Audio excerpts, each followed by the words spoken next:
Hi, my name is Cillian Murphy and I am the Head of Astronauts for the Chill 2 Analog Astronaut mission.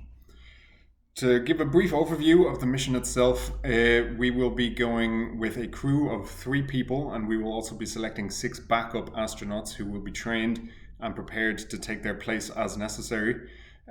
We will be going to Iceland and working in a very remote area within a lava tube as a space analog environment. We're very interested in using environments like lava tubes, either on the moon or on Mars or in other locations, as areas that provide extra security and protection from the harsh environments encountered in space, particularly thermal protection from micrometeorites or other things, material falling from space, and perhaps most importantly, radiation protection, because without a magnetic field or atmosphere, these environments are very, very harsh in terms of radiation from space. So we're looking at a similar area here on Earth, but these areas are challenging to work in and they can be dangerous.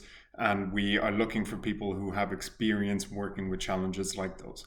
So the key role of an analog astronaut is to be the eyes, hands, ears, the senses of research. You are the vehicle for conducting this high-end research to help us to further develop and prepare for future space missions. So this is not analog. Being an analog astronaut is not about training to become a real astronaut. It's about doing research so that when real astronauts are going out to do these missions for real in space, that they are as prepared as possible, because we've already tested all of the technology as much as we can. We've already gone through all the mission parameters and procedures. We've done the psychological profiles for the best kinds of people to do this kind of work. So this is about preparation for future missions, not of the people themselves, but of the technologies, the workflows, everything that surrounds and makes up the mission itself.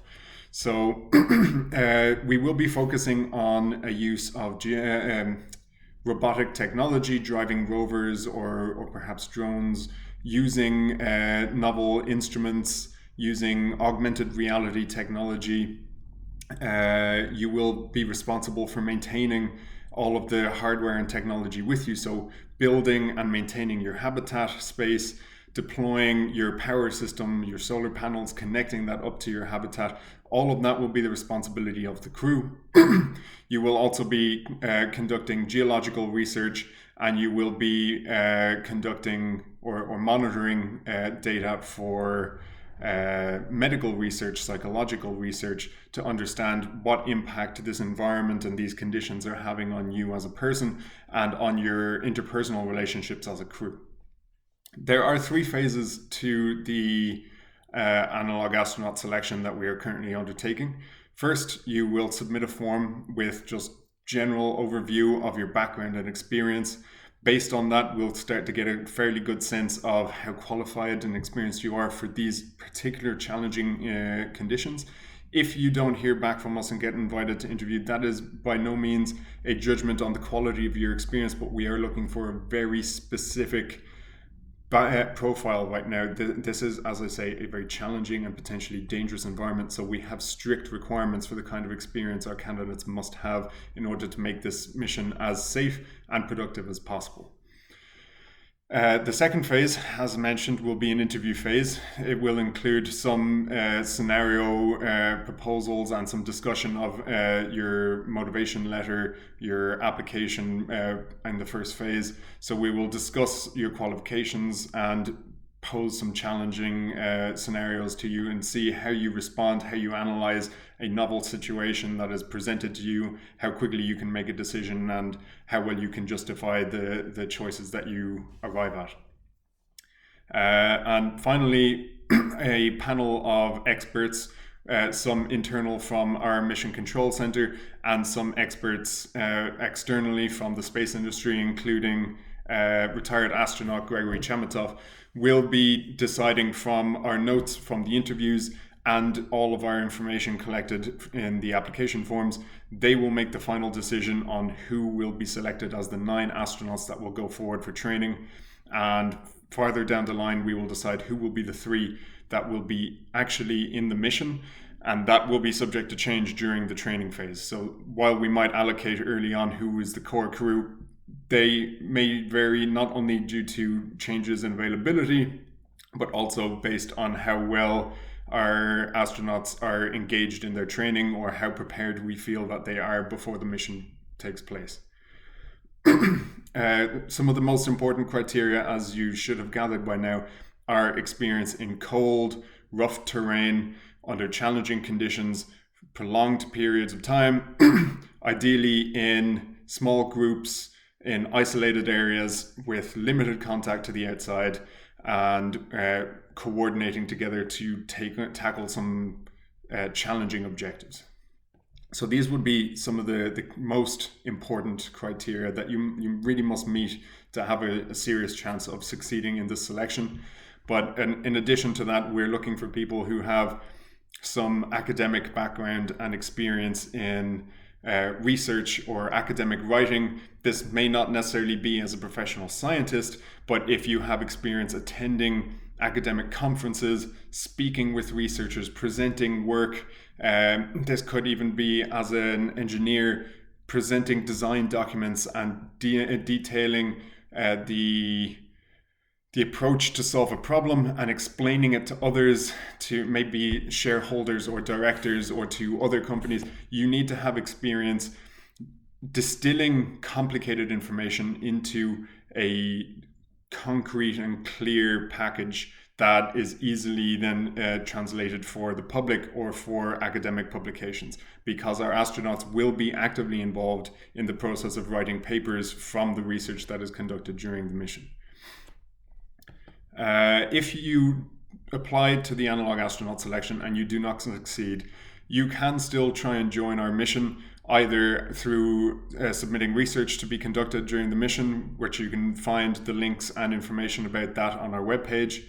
And you can also join our Discord, where you can become a part of the community, support the mission now, and maybe become more involved in the future. So links to all of that should be attached with this video, either underneath or in a link connected with the same one that you should have received this video in. So a few frequently asked questions that we have had already. Do you need to be a researcher? As I said, you don't need to be a professional scientist, researcher. You don't need to be an R&D engineer, but you do need to have some sort of academic experience, even if it's just attending conferences or presenting posters at university. You need to know how to distill that information and present it to others. Are there missions every year? For the time being, that is the intended plan. This is the second mission conducted by IC Space. Their first Chill Ice Mission 1 was last summer, so we intend to make this an annual summer event, and in the future, hopefully there will be even more missions than that. Is there an age limit? There is a soft age limit at 21 years old of age. This is, on one hand, to ensure that our applicants have a sufficient amount of experience and maturity to be conducting this kind of work and taking on this kind of risk. And because depending on where in the world you're coming from, you need to be at least 21 years old to be able to legally take responsibility for these decisions that you are making, to accept the risk involved with this mission. Do you need to submit your own research in order to participate? It is not required that you come to us with your own experiment in order to join the Analog crew. It is helpful in order that it makes our mission more productive if you have even more stuff that you want to include, especially because then you will be coming in as an expert in that experiment with a vested interest in making sure that it succeeds. So it is a benefit, but not a requirement for an astronaut applicant to bring their own research. If you want to submit a research proposal, again, you can check out our website and there's a lot of information there, and you can discuss directly with us through our Discord. If you have already looked at our application form, then some people have wondered about what exactly is meant by academic writing experience. By that, we mean in the broadest sense, if you have experience writing detailed, research-oriented documents, be that in academic research or even in industry. If you have experience writing posters, publishing papers, writing scientific articles for a scientific audience, not a layperson, So writing at that level for not just for yourself, but for public dissemination. So you need to have experience with academia on some level, either through your professional work or your university experience. Lastly, what do we mean by an extreme environment experience? We are looking specifically for people who have experience in this very specific, in these very specific conditions of a very remote, rough, harsh terrain that is quite cold. We're talking temperatures that can be sub-zero, but will be consistently below 10 degrees. So it is a very cold environment. You will have limited resources, limited power. You won't be able to just sit in your habitat and warm it up to a nice comfy temperature. So you're going to have to live in cold, dark, challenging conditions that are a risk to your health.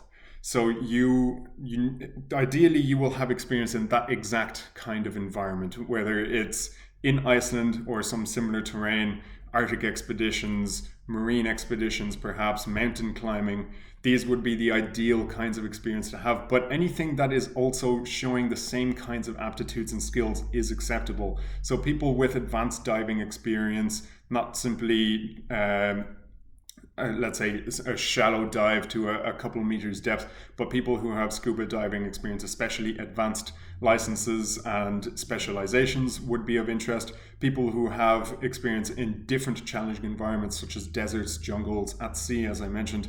So these would be this would be the kind of experience that shows that you have these skills that we want to see applied in a different setting, that you still had the mental and personal fortitude to get through those challenges and achieve something in spite of it, to work in those environments and withstand them for some period of time. That's the kind of experience that we're hoping to see in terms of environmental experience. But pretty much any experience you may have which qualifies and meets those conditions should still be accepted. We encourage you to apply whatever your experience is. We're seeing a very broad range of experience in terms of extreme environmental experience. It's also of interest to us to see how you interpret that term of extreme environmental experience. If your idea of an extreme environment is going for a hike on a hot day that's 30 some degrees for a couple of hours, that's very different from someone who has experience spending weeks in a polar environment. So we want to see what experience you have and how you interpret extremity. So hopefully that covers all of the key questions that you may have about our selection and some of our frequently asked questions. If you have any other questions or doubts before submitting your application, or you want to know anything else about the mission, please visit our website or join our Discord, and you can interact with us directly to ask any further questions. We're happy to help. Thanks very much for joining, and I hope to see you on the mission.